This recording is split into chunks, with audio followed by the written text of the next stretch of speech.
বলছে এমন আর্টিস্ট পেয়েছি যে পুরো সেগুনের মতো হুবহু এঁকে দেবে। আমি বললাম তোমার মিস্ত্রি যদি সেগুনের মতো নকল কাঠের উপর এঁকেও দেয়, যদি আর্টিস্ট নিয়ে আসো, কিন্তু অরিজিনাল কাঠে তো একই ডিজাইন রিপিট হয় না, তোমার ডিজাইনটা একই রকম বারবার হচ্ছে কেন? তাহলে নিশ্চয়ই এটা ডুপ্লিকেট। সব থেকে ভালোভাবে চিনতে পারবেন গন্ধ শুকে, যখন মিস্ত্রিরা কাঠগুলো কাটার চালানোর সময় হালকা কাঠটা পড়ে ওই শাল থেকে সেগুন থেকে যে গন্ধটা বেরোবে, ডুপ্লিকেট কাঠে কিন্তু বেরোবে না। এইগুলো খেয়াল করে কি কাঠ আপনারা কেনেন?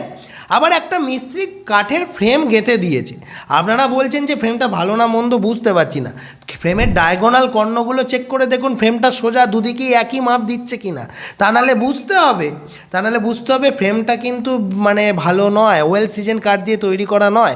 ওই জন্য আমরা বলি 2 ফুট উঁচুতে হরাইজন্টাল শুয়ে দিয়ে ফ্রেমকে একদিনের জন্য রেখে দিন, তারপর আসল চরিত্র বোঝা যাবে।